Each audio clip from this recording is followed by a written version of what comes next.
am bringing you into a great conversation. I hope you're ready because you see the title. We're speaking to happiness. And when we were in the green room, Sabina Gorka Schroed and we were discussing, I was actually more listening, but discussing about have you ever had your definition of what happiness is? Have you ever felt it within you and you just say, I'm happy?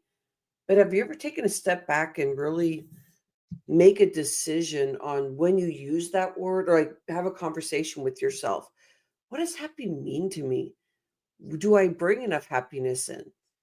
Mhm. Eh, and can I adventure and get more curious about this because there's something on the other side of that that may dissolve some things that you may be struggling with, and you get to open space, invite more happiness in. That's what this conversation is about. We're going to go in all different angles. My name is Rhonda Leapick. I get to host the Spirit Dancer podcast, and I'm so appreciative. I really know that we need to open our vocals and be able to share. And sometimes there's so much in our mind that it's really hard to explain it to people. But this is how we build relationships. This is how we get to create transformation within the air around us and what we're asking for. So I welcome you in today to this conversation. Welcome in, Sabina Korkashred. Good morning, Rhonda. Thank you so much for the introduction. And yeah, I was kind of musing more than discussing with you a few minutes ago about what does that actually mean. And I know it triggered for me because I encountered a story this week that really yeah, touches me. Or I used to work for government, and I had constituents that had issues about yeah, working with government. It's not always easy. And so sometimes these constituents come back because they're in my greater acquaintance circles, and this is happening right now. I have a mother-daughter, a mother-son couple that is on the verge of becoming homeless, and they have an eviction notice, and we're trying to work on this and see what we can do. But what happened there, there's mental health issues involved um, that triggered this happiness story was that the woman went shopping. She is a, a big shopper hoarder, and used her food stamp card to buy herself several $100s worth of sales Halloween candy. And then everybody just went, oh my God, why do you do this? You don't have the money, you don't have the space, you don't, it's not healthy, you shouldn't eat. All the things we know, we think. And then she made this comment about when I find things on sale, when I buy something like that, it makes me happy. That is what brings me happiness. And was the first time I ever connected her hoarding was she's filling a need. I mean, I knew it was a mental illness, but she's filling that need of being happy by buying everything. And and that kind of triggered what is happiness? What does it actually mean for me, for you, for anybody? It's an interesting word. I just found that it goes back to the Middle English word of hap, which means luck. So happiness has a little a connotation of luck in it. I had never put that in there either.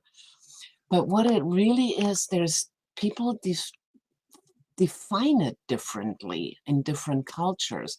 So, for example, here in America, a lot of times being happy means being in relationships, being in families, being in achievements. We're a very achievement driven society. So, achievements bring people happiness.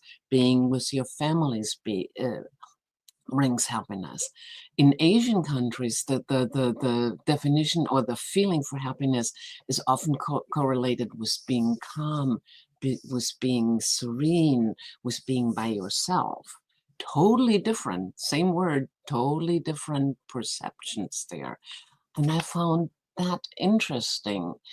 because we do this very differently. So we can have happiness through good relationships.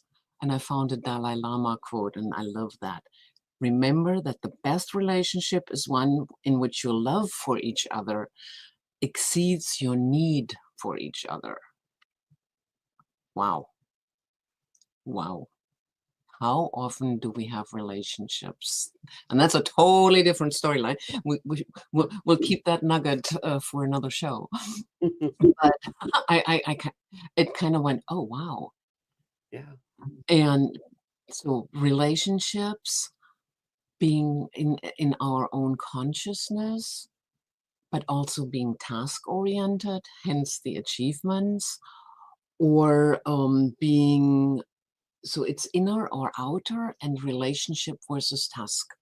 And there's different correlations between that. So there's different models on how we perceive that. And to me, that was really interesting because, yes, I hadn't really sorted that through for myself. I needed that trigger from her saying happiness is because I'm buying things for myself.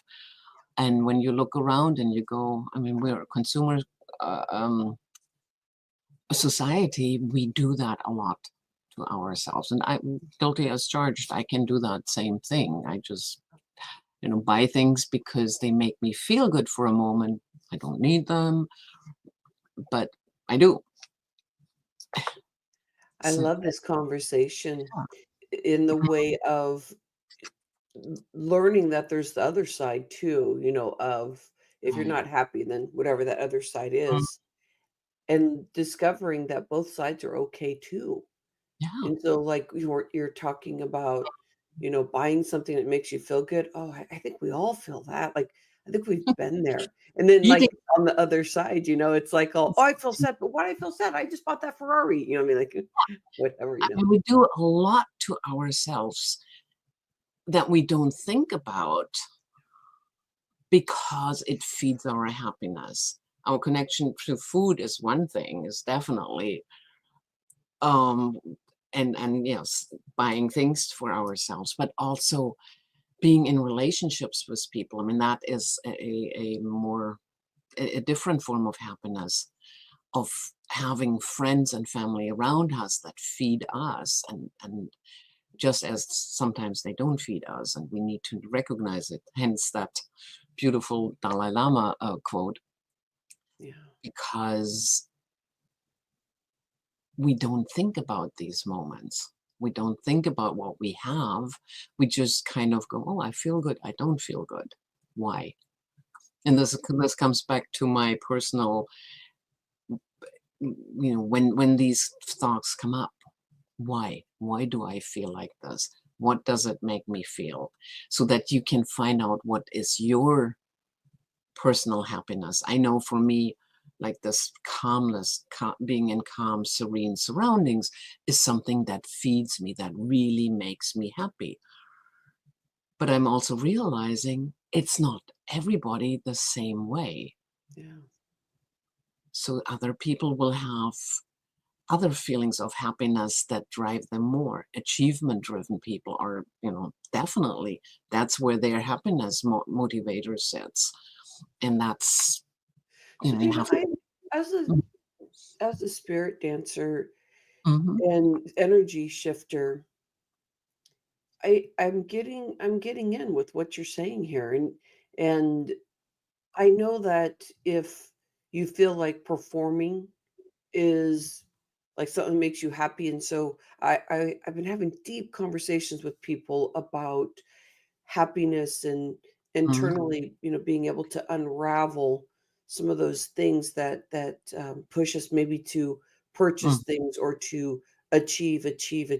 People can have Right. masters and over, like in be going to school and just scholastic, and that's just kind of like their, like, so there's Yeah. that kind of thing.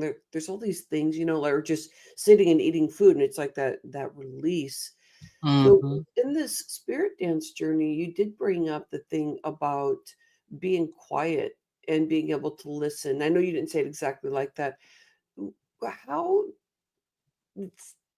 I don't know how else to see that that's the right way to go because I don't wanna think of that there's a right or wrong, but I think There's there's different levels to it. mm, And mhm, so when somebody's in a cycle, let's say they're just eating a mhm, lot because that makes them feel good, or like your person that bought all that mhm, candy, where do you see how to shift that energy for someone so that they can feel safe? Because that's mhm. their safety, like, "I'm not feeling good." What are some of the things that you see in your flow that you've learned along the way to get at that peace point where you can have it quiet? I think many people struggle with that. It has a lot to do with you sending, for most of us, our relationships are outside of ourselves. So you're running to connect outside. This calmness centered, higher consciousness centered happiness modes are because you're in a relationship with yourself and you're just focusing on that. You don't work on the outer stimuli. And I think that is the difference of constantly asking why does that feel make me feel good or not. It makes me feel good to be with friends, but it's an outer stimulus coming back to me. It Mhm. makes me feel good to just be in this quiet house that I live in, and coming from that outer stimulus and just go, "Whoo, let it go." Yeah. And then I focus back to myself. Mhm. And for many people, I think that is a balancing act that they're not aware of. So they run for the good outer part, Yeah. the relationships, the excitement, the stimulation outside, but neglect that inner part because you're not aware that that needs feeding too. Yeah. And when you can come to a better balance in it, or recognize that I've expended too much energy outside, I need to shift back to myself and replenish me, my inner self, so that then I can go back out. That is that balancing act that comes, I think, out of this reflective what is happiness to me, and how do I want to feel, and how can I feel, and then how can I balance that. I know it's can be scary going from that transition, Yeah. at the level, and I know that, uh, I think about my thyroid journey and what you were talking about, that stimuli, like, on that exterior part, like, these Mm, things that, may have happened in our past or usually that's the exterior stuff, but it's seeped deep inside because it's happened, mm, it's mm, touched inside ourselves, so we're looking outside so we don't have to mm, be inside, so I can see that there's that space of you start feeling a little bit of what you're running away from, and that can really make somebody mm, feel a certain way. So it's like that connection, like, I love the meditations you do because mm, it helps you get connected, but you feel safe because there's mm, the connection, the journey, so then mhm. you do feel safe. What are some of the things that that you're doing? Like, when I look at the list of services that you do, there's so many things in there, so many touches that help with somebody Mhm. feeling safe because you're taking them through a Yeah. space. And maybe, at some point they'll say, "Hey, hold on, stop," because they're learning, how to be open and be directly with that. What's some of the things that you do that you can express how to help somebody feel safe when they start opening up and it's more going internal instead of spending that money or doing the achievements or whatever that are external? Um, my focus at that point is always this: how can you ground? How can you really, really pull your energies back to yourself?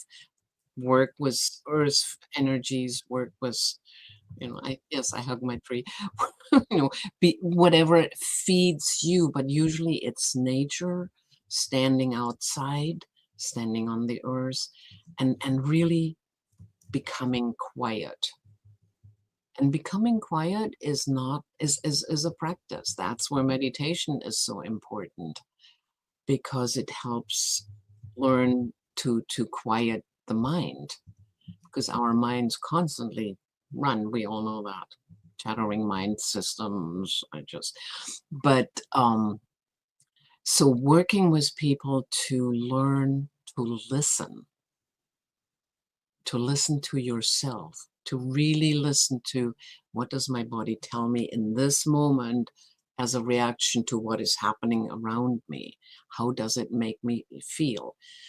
Again, it's something that I think we've lost, or we easily lose. And I am the same way. I have days where I have to stop myself and go, stop, feel how you feel, and you're not feeling the way you want to feel.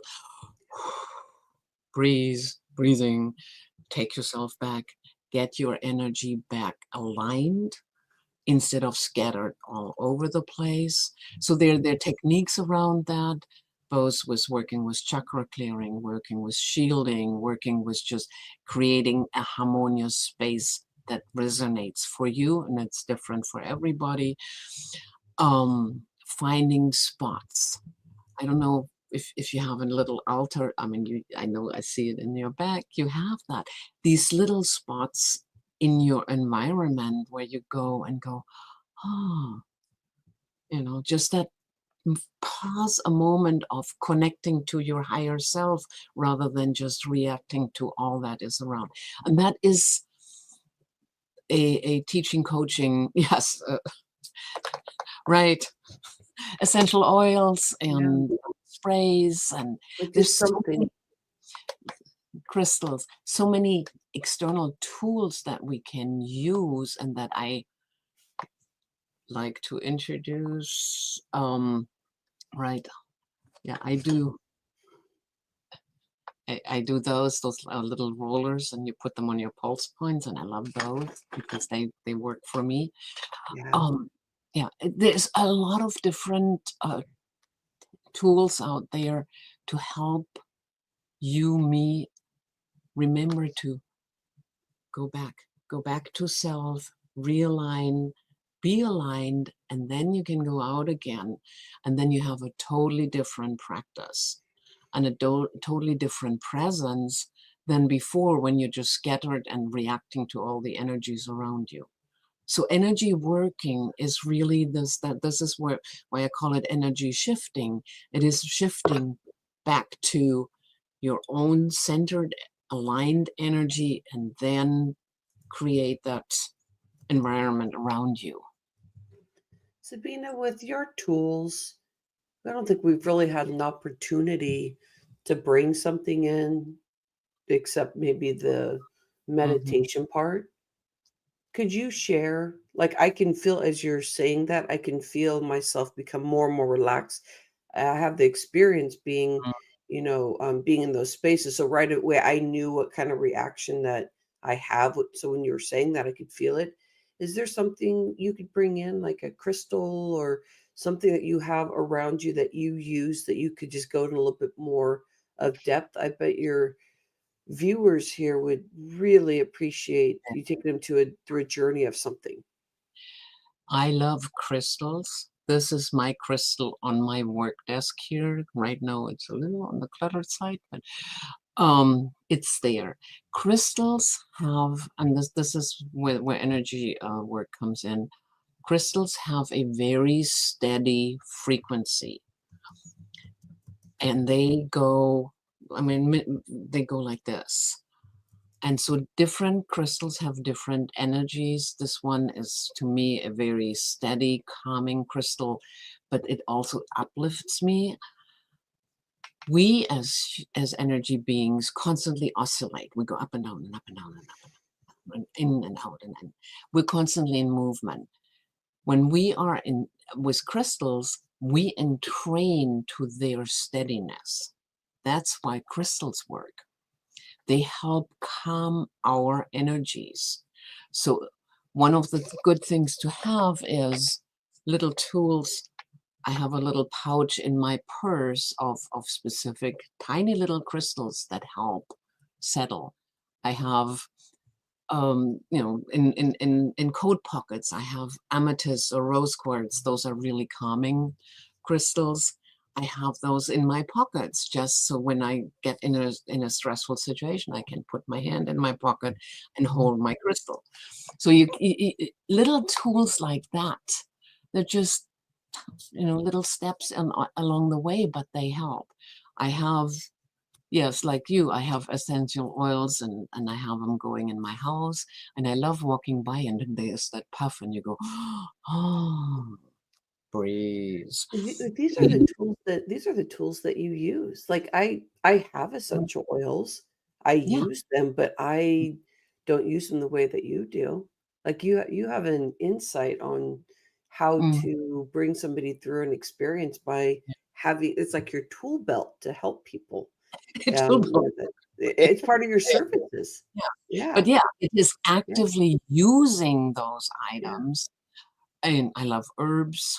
I love flowers. I always have flowers in my house because for me, I love that little living piece of beauty. I walk by and go, oh, look at the roses. Oh, look at this. And oh, it's dying. Let's replace it and yeah. put them in the compost and give them back to the earth.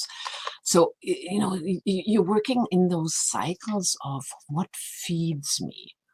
And it Yeah, is, I think the baseline, what I want to teach is awareness of who you are and what feeds you so you can use your tools, which may be different than mine. Not everything works for everybody, Sabina, but mm, please take us through an experience, maybe with your crystal. Can you take us on a little journey with that, or like what you do for yourself, but your viewers? And you know what? This is Sabina's podcast, and Sabina uses all these tools. And so we've never done this before where put mm, Sabina on a spot and just said, "Hey, you do this all the time." So I- can you give us an experience, my friend? I can feel that yearning from starting from the yeah, beginning of the happiness factor and the cerebral and explaining and expressing, but yeah. you know so much about like how to take somebody through a journey or what you do for your vision of what how you work that crystal. And where is the camera? I love this crystal because it has all kinds of inclusions in it. That this it doesn't show this really well, but I love it has this ladder and it has little bubbles and things. So this is a beautiful crystal that I use. I just put it in my hand. It is a very calming crystal. And then I just look at it and I just sink into that calmness. I love seeing the different levels and the different striations and and so it's like a focusing mechanism. So what you want to do is just find your crystal, the one you love most. I have a few around the house, but this is one of my favorites. And just focus on it and breathe and calm your mind and look into your crystal and just feel its calming energy flow through your hand into your body and just enjoy that stillness that is that crystal that comes to you and focus your mind into it so that all you are feel is that beautiful flowering energy that is in this crystal. And then breathe. Breathe with that.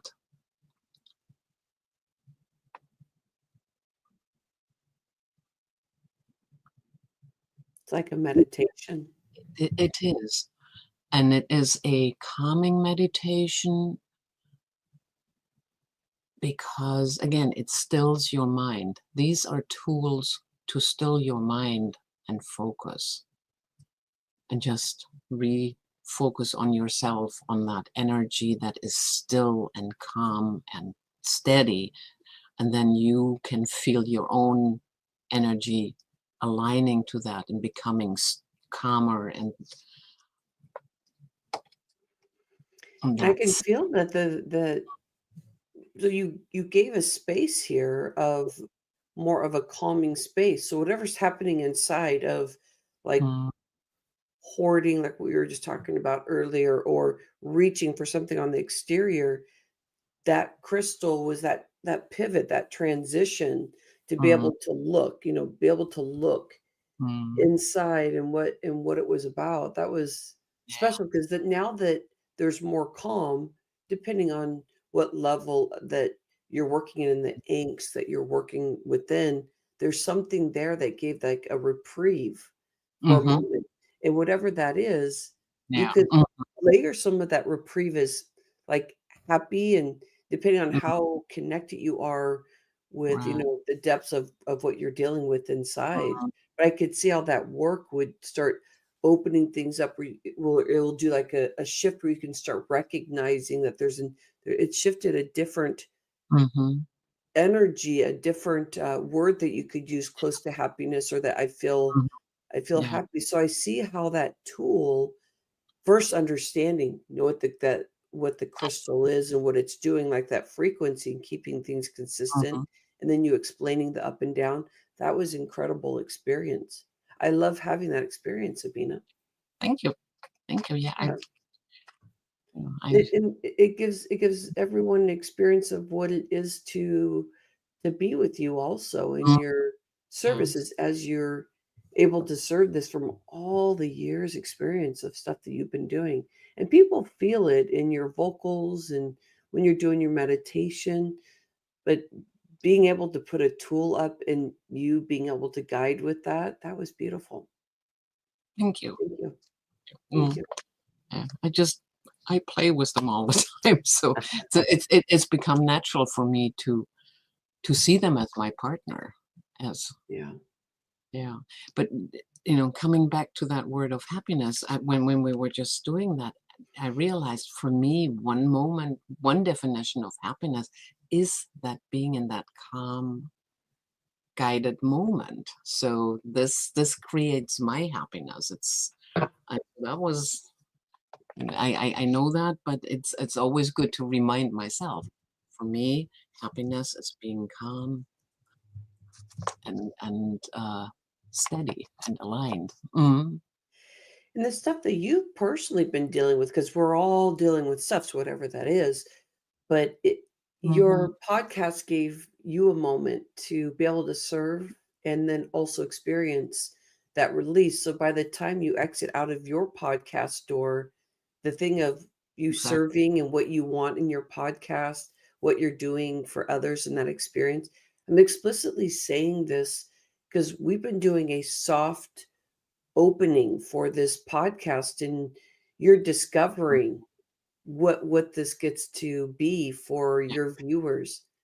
right. How's this experience for you and what you're recognizing that you want to display in your podcast? Any awareness today? I Mm, love that you had the structure on happiness and then you get to mhm, be mm, creating in this right. spirit dance way. But I also love that you used the word serving because that was, I set intentions and I set an intention for this podcast prior to this. And the key word for me was I am serving. So I there love we it. are. I That was my intention for this podcast. I just want to serve. So if anybody who sees this gets something out of it, you made me happy. Thank you. That energy will come back to me. So Wow. Making this world a better place, huh, my yeah, friend? right. That's light worker work. Oh, That's I love all we that. can. Mm. Well, thanks for the experience. Anywhere else you want to go with happiness? I love we got the definition, we got the experience of a tool, which we Mhm. all need a Yeah. tool to be able to transition. I think in the Mhm. mind, we start saying you have to do this, you have to do that, but bringing in a tool, you get Yeah. to naturally experience it. Mm. Yeah. I have some ideas. I think there is kind of a chart tool that I can develop around that, and I will, and we'll come back to that because it just triggered some ideas. How can I better show this and explain this? And I just scribbled some notes here while we were talking, and I'm like, oh, this is how we're taking it to the next level. So we will Oh, coming back to you excellent. soon. Mhm. Isn't this exciting, Sabina? This is like Mhm. making our day. Yes, it This does. is for It's us, it's 8 AM in the Pacific time. It's like it's the beginning of wow. of a day where you got to do a new layer, and I think that that's what podcasting, like your podcast is doing, is that it just creates even more and more as you are Mhm, learning more about what you want. And I think we keep discovering, what that mhm, is. We only know what we know at this point, but mhm. with that opening, you just know there's just going to be forward movement and energy. So I want Yeah. everybody to think about this. We're streaming on YouTube Live right now. We're actually streaming on Facebook too, by the way, Mm, Sabina. We're streaming on Facebook too. And but in my business page, the mhm, Global Vision business page. If we keep moving along in this podcast, what you've already done at this point with 5 or 10 that you've done, mhm, some really, really good work. And what you keep discovering is that you get to go in more depths to so people really do understand the experience of what it means to be shifting your energy. I know I was talking to somebody last night and they said, "Hey, I don't believe in this holistic stuff." And I said, and I thought about it this morning and I journaled and I was thinking, well, maybe you're right because why am I saying that you should? Or why don't you believe in this holistic stuff? Because mhm, it's from the brain, there's that mhm, conversation from the brain. And so with you being able to experience it, you're allowing people to come from here to have the experience to know that it just needs to be an experience and then you get to experience that. But if you haven't, then you may see things more black and white because that's your experience. So you're going to be creating this mhm, energy of people that are like, well, I'm curious about this, or people have been doing it for a while and they're like, I just want to be with Sabina to have that mhm. release. So I saw this could be open for so many people on all different levels, but the curiosity, I believe, is where it starts. Yeah, yeah, exactly. Because you can believe it or you can't. It doesn't matter. It exists. Yeah. So the scientific principles underneath exist and they're explainable. So it's okay. Thank Just be you. open Mhm. to receive. Yeah. Mm, mhm, All right. I believe that we are at the end here. There's so much serving going on. We were yeah. talking about relationships, or like when we look at they're on the outside of us, but learning Mm, how to connect to our mm, happiness is really learning about what's happening within. But there's different levels because sometimes it's very hard to tap inside. So we were talking about learning to enjoy being quiet.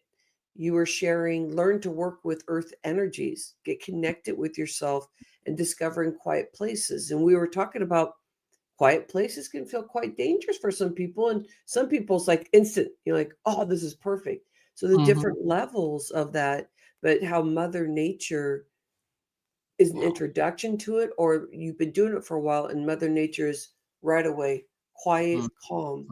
So everybody can pick up this tool.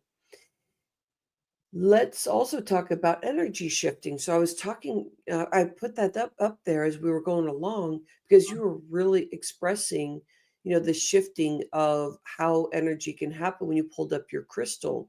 So we were talking about crystal being a tool, and you mm, were sharing that you probably have tools all around you. Anything that makes you happy, that mhm, is like something that's going to bring in a new frequency, bring you up to another mhm, level, and happiness can be a calm, guided moment. And so we got that guided moment. Thank you, mm. Sabina, for serving today.